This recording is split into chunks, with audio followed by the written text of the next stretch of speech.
Hello, it's me again, Cave Cat, with another exciting video. It's time once again for another video talking about something television related, but this time it's a little bit different. How different do I mean?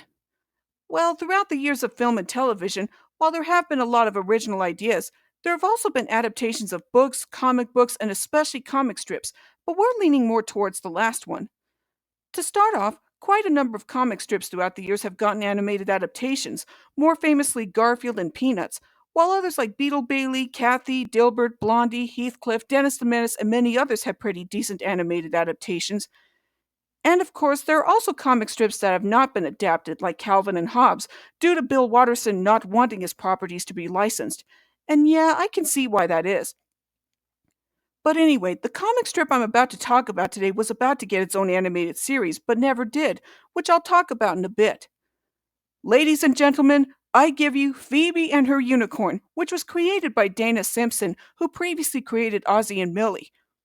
But now it's time to explain the history of the strip. Phoebe and Her Unicorn is a comic strip that first started out as a webcomic, much like Ozzie and Millie did, before becoming a full-fledged comic strip starting in 2012. Though when the strip was first launched, it originally went by the name of Heavenly Nostrils. But when the strip was about to run in newspapers, Dana was asked to change the name of the strip, ostensibly because the editors thought that a comic strip having nostrils in the title would have unfortunate implications. So the title of the strip was changed to Phoebe and Her Unicorn in order to make it more marketable and appropriate to newspaper readers.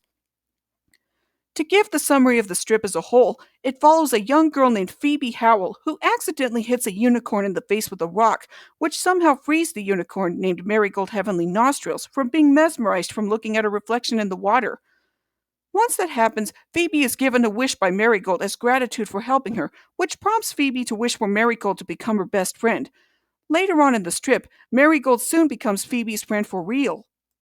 I have to say that despite the girly and saturnine nature of the strip, it actually has its own appeal to it. Not to mention that aside from featuring a unicorn as the prominent character, the main character is actually Phoebe herself. The reason for this is because the strip is basically a gender-inverted version of Calvin and Hobbes, being that both strips contain two main characters that are a child and a non-human best friend. Although, while Phoebe isn't as mischievous or jerkish as Calvin is, sometimes she can be a little bit of a trickster, but thankfully not quite on the same level as that of Calvin. And also, Marigold is to Phoebe what Hobbes is to Calvin, since both characters are non-human creatures who serve as the straight man, or should I say straight woman in Marigold's case, to the human character, while also going along with the shenanigans and antics of said human character. The comic also includes a lot of other recurring characters, such as Phoebe's parents Ethan and Emily, her rival Dakota, her classmate and crush Max, and especially other unicorns, such as Lord Splendid Humility, who, as his name implies, is so humble that he hides himself away from sight that his real body is never seen except for his horn, as well as Marigold's sister Florence Unfortunate Nostrils, along with many others. However, in an almost similar vein to that of Disney's American dragon Jake Long, we're also introduced to other mythical creatures that appear in the strip, such as dragons, pixies, goblins, and many others. The world building of the strip is amazing because we get a chance to see various mythical creatures that appear, with the only difference being that while American Dragon has dragons as the primary creatures, this strip has unicorns as the primary mythical creatures. Ever since I first started reading the strip back in 2012, I could definitely find myself identifying with Phoebe, because before she met Marigold, she was basically a loner who didn't have any friends, much like myself when I was younger. Usually, when you watch a TV show or movie, read a book, or especially a comic strip, you find yourself identifying with the character because the character seems to be similar to you in some ways, or even a lot of ways. Then in 2017, Amazon came up to Dana and told her, "Hey, we want to turn your comic strip into a show," which Dana accepted. However, after a while, there was a shakeup of executives at Amazon that prevented the show from getting produced. So in 2020, Dana ended up turning to Nickelodeon, where they accepted an adaptation of the comic as well. Unfortunately, 2 years later in 2022, the executives at Nickelodeon who greenlit making an adaptation of Phoebe and Her Unicorn got replaced by new executives who had no idea about the strip's existence. And once these new executives took a look at the strip, they went, "Nope, this is a girly comic. We can't do a show based on a girly comic. Get this garbage out of here," and thus ended up dropping it. That's right, the comic strip that was the female equivalent to Calvin and Hobbes that was about to get its own animated adaptation got scrubbed entirely by Nickelodeon thanks to racism and sexism. So why did the executives at Nickelodeon refuse to allow an adaptation of Phoebe and Her Unicorn to be made? Because they were so wrapped up in focusing on producing SpongeBob SquarePants and the Loud House, and also because they were under the impression that having an animated series with a female protagonist in their lineup wouldn't be able to attract a male audience. Are you kidding me about that? In the words of Cyril Proudbottom from The Adventures of Ichabod Mr. Toad, that's a deliberate lie, you monkey-faced little rumpot! I say this because, as I mentioned before in my Garbage Pail Kids cartoon review, Nickelodeon did have several shows as part of their repertoire that had a female protagonist. Those shows being The Wild Thornberrys, As Told by Ginger, My Life as a Teenage Robot, The Mighty Bee, and It's Pony. And those shows were able to get a gender equal audience even in spite of this, even though The Mighty Bee wasn't such a good show in that regard. In fact, It's Pony was actually the last show that aired on Nickelodeon that had a female protagonist, before Nickelodeon just decided to completely focus on having animated shows that have a male protagonist. What's even more cathartic is that It's Pony ended its run around the time that Nickelodeon completely dropped the Phoebe and Her Unicorn series before it could be produced. I wonder. But I actually have some good reasons why I think that the Phoebe and Her Unicorn animated series should have been adapted by Nickelodeon. First of all, you may recall back in the 1990s when Nickelodeon actually reran both Garfield and Friends and even the Peanuts specials as well as the Charlie Brown and Snoopy show, though they went by the name of You're on Nickelodeon, Charlie Brown, in keeping with the tradition of having the Peanuts specials and books have a title be a phrase containing Charlie Brown's name. Heck, even Big Nate got an animated adaptation that aired on Nickelodeon in 2022, even though it was originally going to be produced for NBC's Saturday morning lineup, only for that plan to fall through when NBC pulled the plug on Saturday morning cartoons in 1992. Regarding that, I still think that it's rather unfair and unfortunate the way that NBC ended up abandoning their Saturday morning cartoon lineup just because of declining ratings, and especially because of the fact that they introduced Saved by the Bell in the late 1980s. But moving on from that, I feel that Phoebe and Her Unicorn should have been adapted for television by Nickelodeon, if only the company would have gotten different executives that weren't sexist or racist. That probably explains why Nickelodeon and Paramount absolutely refused to let SpongeBob SquarePants end, because it's possible that the companies picked the wrong people to run them, and also because the current CEOs believe that that show, along with The Loud House, are their biggest cash cows, and pulling the plug on both shows would result in them losing a lot of money. Hello, Earth to Paramount Global. Why not just have another show become your newest cash cow? After all, the original Rugrats did used to be Nickelodeon's biggest cash cow until SpongeBob came along. So why not have another new show be given that honor instead? Think about it. Even though other Nickelodeon shows like Doug, The Ren and Stimpy Show, Ah, Real Monsters, Rocko's Modern Life, or even Hey Arnold weren't quite as popular as Rugrats or SpongeBob SquarePants, at least those shows were able to get a substantial amount of merchandise as much as the latter two. And if the Phoebe and Her Unicorn animated series would have been adapted by Nickelodeon, then there's probably a good chance that it would have ended up getting as many ratings or as much merchandise that would even rival those of SpongeBob or The Loud House. Thus, it would have become Nickelodeon's newest cash cow, even in spite of being a comic strip that had a female protagonist. In fact, other shows that aired on Nickelodeon, like Cat Scratch, The X's, El Tigre, Tack and the Power of Juju, The Legend of Korra, Bunsen is a Beast, Welcome to the Wayne, The Adventures of Kid Danger, Middlemost Post, and especially It's Pony, as mentioned before, just didn't rake in enough views or ratings as SpongeBob did. So they ended up getting put out of their misery after they failed to generate enough ratings or make as much money as SpongeBob and the Loud House. Nickelodeon is definitely in a very sad state right now, due to their refusing to let SpongeBob or the Loud House end, even if they were able to end the Casa Grandes, which was a spin-off of the Loud House. Also, if Nickelodeon could pull the plug on the Casa Grandes, then why can't they do the same with the SpongeBob spin-offs Camp Coral and the Patrick Star Show, and especially SpongeBob and the Loud House themselves? There's also the problem regarding Cartoon Network, and they're constantly airing Teen Titans Go 24 hours a day.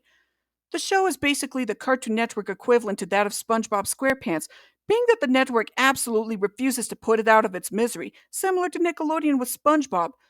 Not to mention the whole Warner Brothers Discovery debacle and the trouble involving the current CEO David Zaslav. Regarding David Zaslav, I have just one question about that. What idiot thought it would be a good idea to put him in charge of a television network? After all, Quagmire from Family Guy, of all people, actually said it best. These kinds of guys don't change. You think they ever suddenly wake up, realize the error of their ways, and clean up their act? No, they just keep ruining everyone's lives, and the world is better off without them. So, yeah, that sort of statement actually sums up David Zaslav very nicely, and it definitely sums up the current CEOs of Nickelodeon and Paramount Global as well. Like I said before in some of my previous reviews, if the television networks and animation and movie companies would get better CEOs who actually have a strong sense of common sense and knowing what they're actually doing, instead of just meandering about and dipping their toes in the water, then maybe there would be a good chance that television and movies would go back to the way they were before, back during the golden age of film and television. Also, speaking of Family Guy, there's also how it's been dropping in ratings and reviews as of late, similar to what's also been happening with The Simpsons and Bob's Burgers. But for the very same reason that Nickelodeon has with SpongeBob and the Loud House, the higher ups at Fox absolutely refuse to pull the plug on those shows because they're their biggest cash cows. What a shame. Another reason that I think that the Phoebe and Her Unicorn series should have been adapted is because while it does share some vibes with that of the My Little Pony franchise, it still manages to differentiate itself from My Little Pony in a rather subtle way. I admit that there have been cases of a show trying to copy the premise of another show. A good example of this being Nelvana's Spliced, which was supposed to be like the spiritual successor to that of the Wuzzles, even in spite of being loosely based off of H.G. Wells' The Island of Dr. Moreau. Now, I admit that I never saw Spliced, but I've heard people complain about how it tried to be a ripoff of the Wuzzles, and also how the show relied too much on gross out humor. To be fair, the Garbage Pail Kids cartoon did get accused of being too gross, but in hindsight, it wasn't really as gross as in the original cards, being that the producers tried to tone down the grossness to make it more appealing to their target audience. I talked about this before in my Garbage Pail Kids cartoon review, but even in spite of the producers putting effort in making an animated series based on the Garbage Pail Kids, it still was a moot point, thanks to the parents groups that lambasted it for being too gross and being too commercial. But back to Phoebe and Her Unicorn. It may come across as being rather girly and saturating, but it still has a pretty fair amount of adult humor, almost similar to other animated shows that aired on Cartoon Network or Nickelodeon, like the Powerpuff Girls, Cow and Chicken, Ed, Edd n Eddy, Rocko's Modern Life, Hey Arnold, Cat Dog, or more infamously, Invader Zim. In that regard, an animated Phoebe and Her Unicorn series would definitely fit in with the Nickelodeon lineup, being that it would be targeted for kids while still throwing in some occasional adult humor. Lastly, even in spite of the fact that Dana Simpson herself is actually transgender, I still have no problems with reading the strip, even in spite of this. Just so you know, I don't actually hate the LGBTQ community, but rather I'm more neutral to it, so to speak. Even in spite of this, the new executives at Nickelodeon still refuse to greenlight the show. In the words of Honest Harry from Disney's The Cat from Outer Space, it would not do your reputation any credit if word got out that you reneged on a potential new show. However, I did read on the Wikipedia page for Nickelodeon that among the new animated shows that they're receiving for their lineup this year is a new show called Wild Pack, which I think sounds pretty interesting, especially since the premise for it actually sounds very promising, following the adventures of an extended Korean American family. I mean, if the creators Paul Watling and Kyle Marshall play their cards right, this might possibly become Nickelodeon's newest cash cow, and it might possibly end up surpassing both SpongeBob and The Loud House in terms of popularity, ratings, and money. After all, it worked with the 2017 DuckTales reboot when it competed against Gravity Falls, so I don't see any reason why this shouldn't work with Wild Pack. If anything, then Wild Pack might possibly become the Nickelodeon equivalent of Cartoon Network's The Amazing World of Gumball, or even We Bare Bears, in order to make up for Phoebe and Her Unicorn not getting the chance to see the light of day in animated form. Also, along with the fact that Phoebe and Her Unicorn got rejected by the new Nickelodeon executives to be turned into an animated series, there's also the fact that the strip will no longer be having new daily comics, but rather be only airing new Sunday strips and featured in more graphic novels. That's also what happened with Darby Conley's comic strip Get Fuzzy, when that comic also gradually ceased airing new daily strips, instead having story-driven Sunday strips, up until it just ended back in late 2018. If anything, Nickelodeon really needs a better CEO who will not only make better decisions and do the right thing in letting SpongeBob and the Loud House end, but also to allow more gender-equal programming be part of their lineup. Much like when they had the Wild Thornberries, As Told by Ginger, My Life as a Teenage Robot, The Mighty Bee, and especially It's Pony.